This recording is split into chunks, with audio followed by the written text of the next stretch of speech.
Coming up on Arirang News.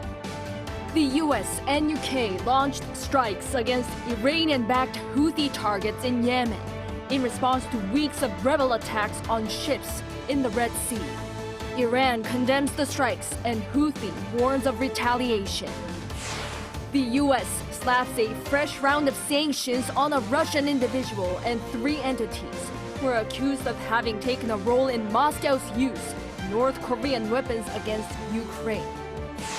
There's only a week left until the 2024 Winter Youth Olympics kick off in Gangwon province, South Korea. We take a look at the last-minute preparations.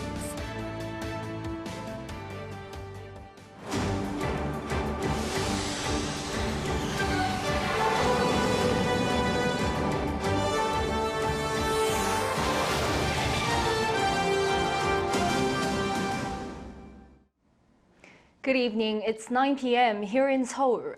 Thank you for joining us on Arirang News. Middle East is where we start tonight. The U.S. and the UK have launched military strikes against Iran-backed Houthi targets in Yemen in response to weeks of rebel attacks on ships in the Red Sea. Iran has condemned the strikes and Houthi warns of retaliation, raising fears of the Israel-Hamas conflict widening across the Middle East. Our An Sung-jin leads us off. Tensions have escalated further in the Middle East after the U.S. and the U.K. launched airstrikes against Iran-backed Houthi military targets in Yemen.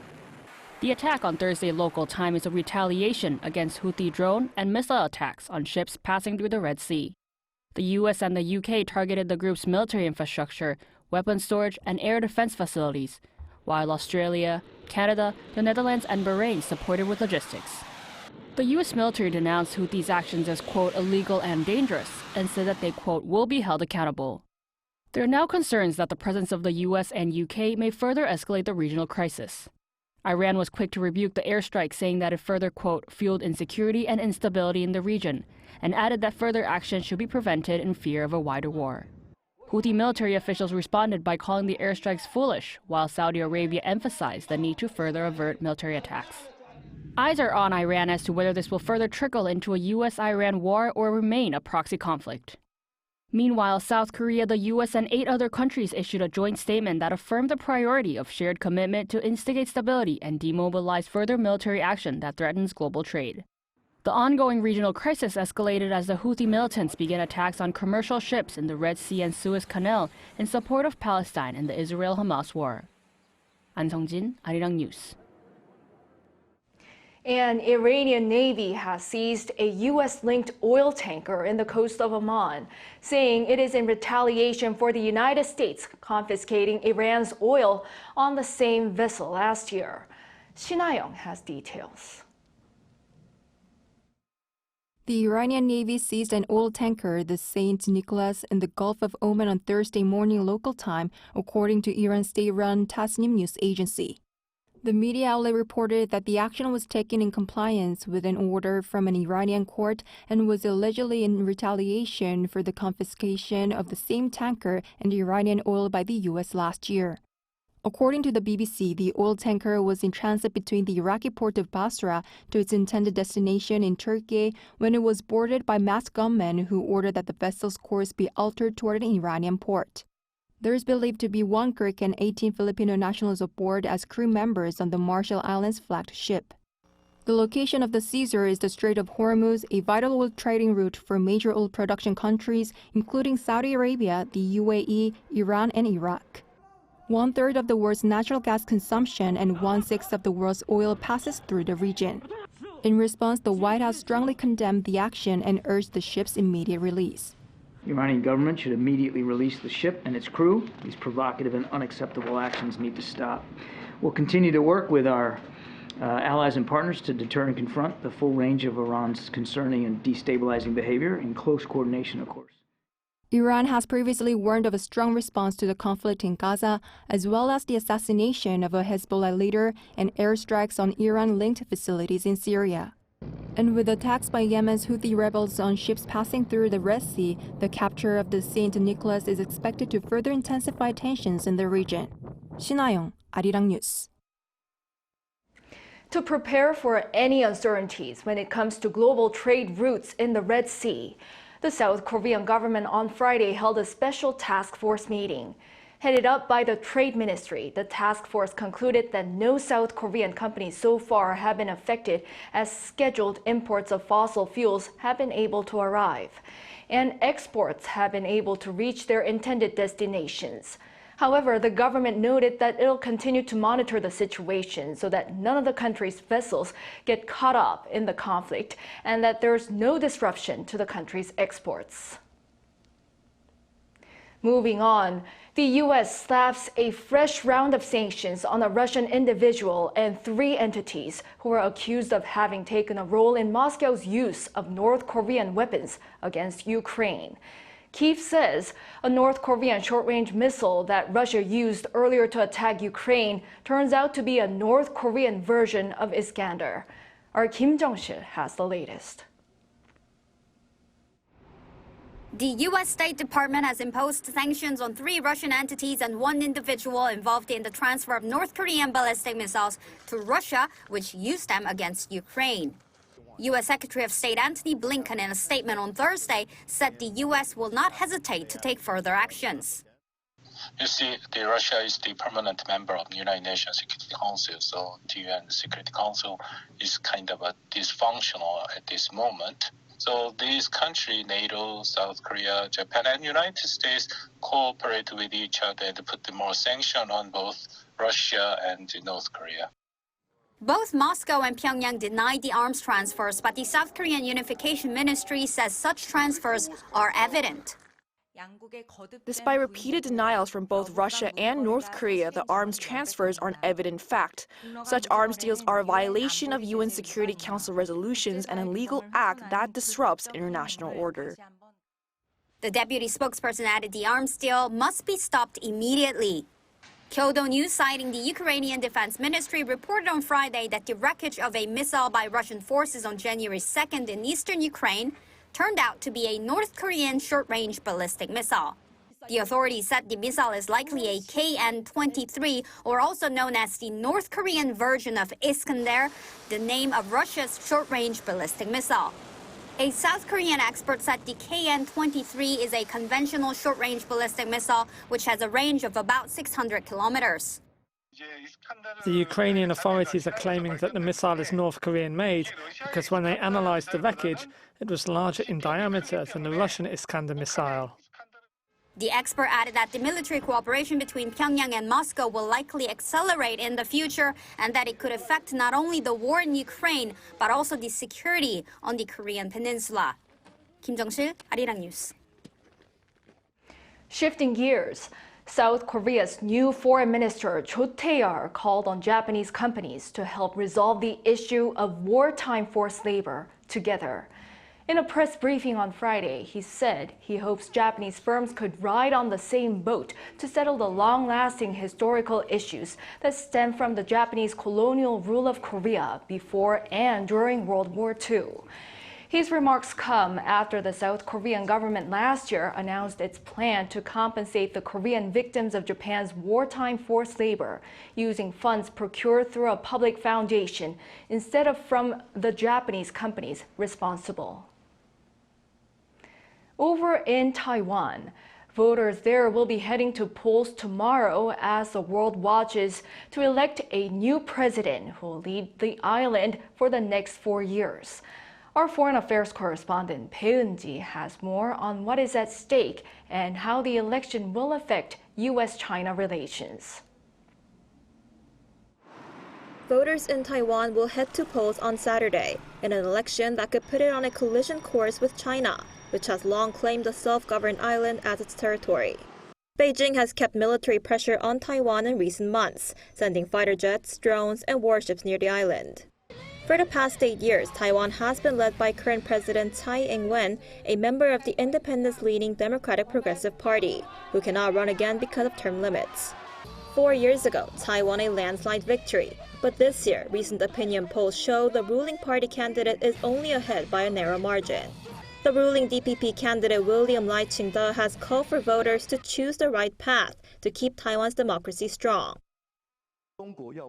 China's desire to swallow up Taiwan was the country's national policy as they strive for world hegemony. If the DPP wins, it will be making history by winning a record third straight term in power. And if that happens, China will likely increase military action around the Taiwan Strait even more, while also possibly imposing economic sanctions against Taiwanese exports to China. Meanwhile, Taiwan's main opposition party, the Kuomintang or KMT, favors closer economic ties with Beijing and has said the voters face a choice between war and peace. Its presidential candidate, Hou Yu-ih, says he will be able to engage in dialogue with China, which he says his opponent isn't capable of. I abide by the Constitution of the Republic of China, uphold Taiwan's democratic and free system. I oppose one country, two systems, and I oppose Taiwan independence. If the KMT wins, it will mean a relatively higher level of stability around the Taiwan Strait. But this may come at the expense of a slowdown of its relations with the U.S., which has been warming up in recent years. And this year, a third party called the Taiwan People's Party, or TPP, has also entered the race and stands somewhere in between the two dominant parties. The result of this week's election is expected to signal where U.S. China relations are headed, as Washington has been showing support for the self-governed island.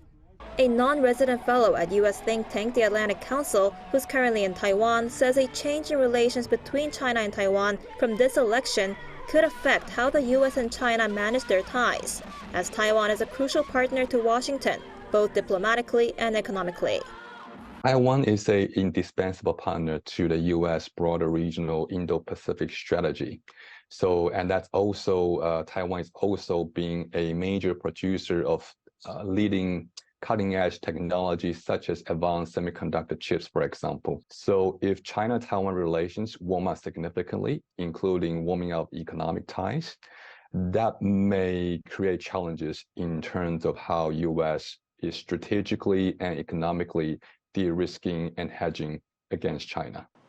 With Washington ready to work with both Taipei and Beijing to avoid escalating tensions, regardless of which candidate wins, all eyes are now on how the outcome of the election will reshape global politics. Peunji, Arirang News.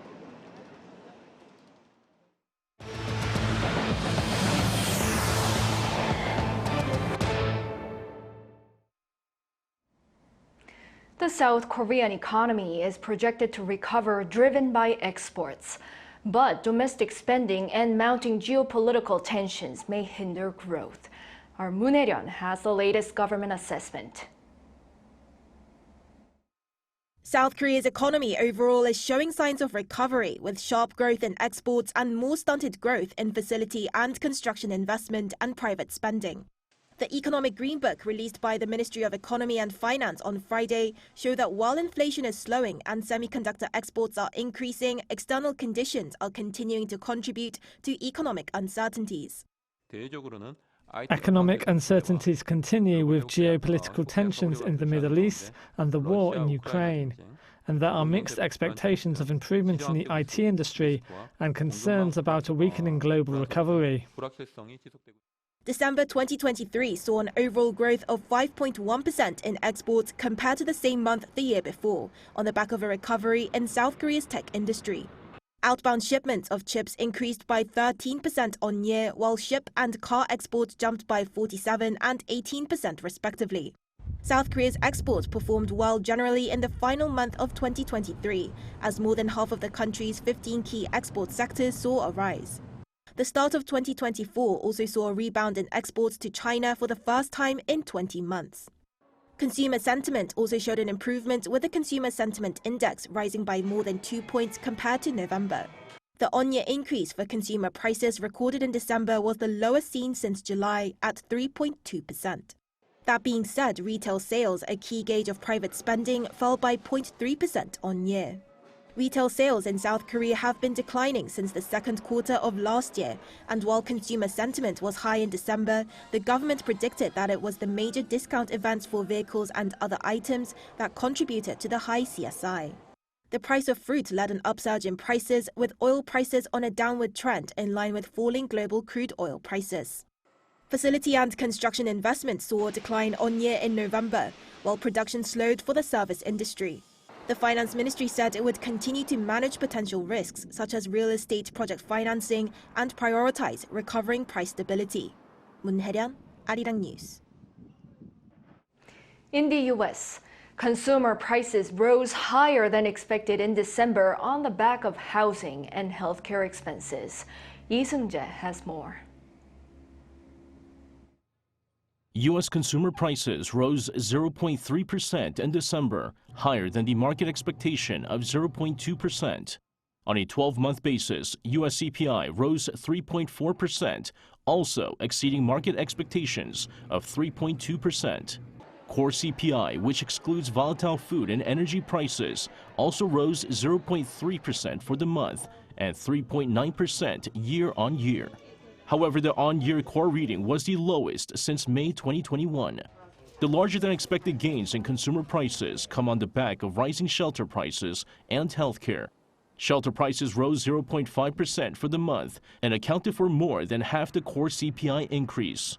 On year, shelter costs rose 6.2%, or roughly two-thirds of the rise in inflation. The U.S. Fed believes significant progress has been made in stabilizing prices, but the current interest rate level will have to be maintained for the time being. However, Fed and market consensus has been split on the number of rate cuts in 2024. While the Fed believes there will be 3 rate cuts in the year, markets expect 6 rate cuts this year. Meanwhile, on the first day of Bitcoin ETF trading in the U.S. on Thursday, prices of Bitcoin rose sharply before dropping back down.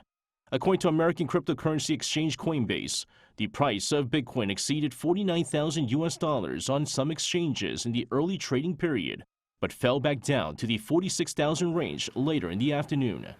Citing experts, a CNBC report said that Bitcoin prices will go down for the time being due to profit-taking. The second largest cryptocurrency by market capitalization, Ethereum, also saw a sharp increase in its price. The U.S. Securities and Exchange Commission approved the listing and trading of Bitcoin spot ETF, with trading beginning on the New York Stock Exchange on Thursday. Lee Sun-kyun, Arirang News. With January rolling around, the annual World Economic Forum in Davos, Switzerland will kick off next Monday under the theme of Rebuilding Trust. The world's biggest global economy forum is to run for 5 days and will have 380 events within it, with around 2,800 global economic figures in attendance. Representing South Korea this year will be Prime Minister Han Duck-soo, who's set to meet with leaders of other countries and key companies to discuss South Korea's cooperation with them. The Prime Minister's office says he'll share South Korea's vision as a global pivotal state and explain its direction of policy to the rest of the world. And we're exactly a week away from the start of the Winter Youth Olympic Game Gangwon 2024. Our cultural correspondent Song Yu-jin provides us with a glimpse of what we can expect. Get ready to meet the future stars of winter sports. There's just a few days to go until Asia's first Winter Youth Olympic Games kicks off in South Korea's Gangwon province. 1,900 athletes aged between 15 and 18 years old will compete in 15 disciplines across 7 sports. Emphasizing sustainability, the Games will mostly reuse the venues from the 2018 Pyeongchang Winter Olympics.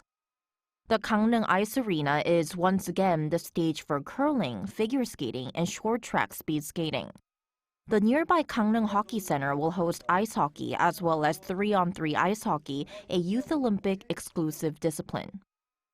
So this is the Gangneung Oval, which will host the speed skating events as well as the opening ceremony. Now, just a month ago, this oval had concrete floors because it had been used as a film studio and an exhibition hall after the 2018 Pyeongchang Winter Olympics. But now, as you can see, the floors are gleaming white with ice, ready for the Games. There's no need to worry about ice quality, as the International Olympic Committee gave the rink a green light when it conducted ice-making tests last March. But before the Games, the Oval will first be the stage for the opening ceremony. In charge is Apollo Yang, the executive producer of the opening and closing ceremonies of the Pyeongchang Olympics. Despite a smaller size and budget, the message is anything but small. Our theme, Let Us Shine, puts the spotlight on each and every athlete participating in the Games. They're all the main characters, and the future holds infinite possibilities. We're aiming for a youthful, modest, yet vibrant ceremony that reflects the dreams and dynamism of teenagers. And for the first time in Olympic history, Gangwon 2024 will feature a digital cauldron using cloud computing. This again links to sustainability. If we were to use the traditional cauldron, we would need to use gas. As we've become more conscious and aware about the environment, we wanted to try something new. As excitement builds, Gangwon 2024 is gearing up to inspire and entertain athletes and fans around the world. 송유진, Arirang News, Gangneung. In other news, the Cultural Artists Solidarity Association have urged authorities and the media to change following the death of actor Lee Sun-kyun. In a press conference on Friday, 29 culture and art groups and some 2,000 actors called for change to prevent similar deaths in the future. At the time of his death, Lee was being investigated for alleged drug use. He had insisted on his innocence and had been tested negative for drugs. Director Bong Joon-ho of Parasite led the press conference and called for a clear investigation to discover the truth behind Lee's death, as well as a revision of the law to protect cultural artists. He also requested media outlets to delete articles that do not fit in the purpose of journalism and invade privacy.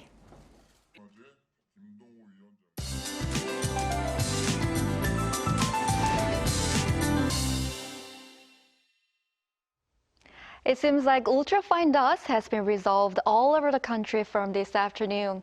All areas are expected to have good to normal levels of ultrafine dust tomorrow. Therefore, tomorrow is a perfect day for outdoor activities with clear weather and temperatures exceeding the seasonal average. However, it will gradually rain or snow all over the country on Sunday, starting with the central and northern regions in the morning. After the rain stops, winter cold is expected to appear early next week. Strong winds of around 50 meters per second are expected in eastern parts of the country by tomorrow morning. In particular, strong waves are expected to hit the east coast tomorrow. Those who visit the coast for the weekend should pay attention to safety accidents. Tomorrow, Seoul and Daejeon will start off at -5 degrees Celsius. Most regions will see sunny skies for the daytime. Gwangju and Daegu will reach 8 degrees, Gyeongju, Busan, and Jeju 10 degrees Celsius. There will be colder air moving in early next week, but there's no need to worry about severe cold snap. That's all for Korea. Here are the weather conditions around the world.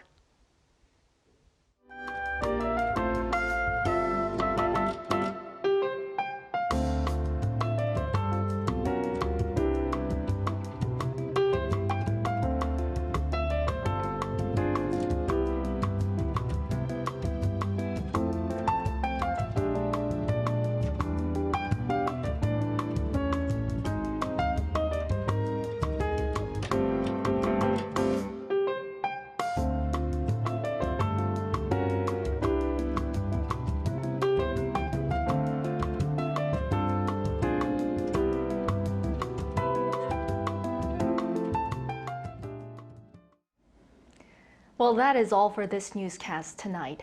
Thank you for watching. We'll be back at 10 p.m. with the AI headline news. Hope everyone has a good weekend and a good night.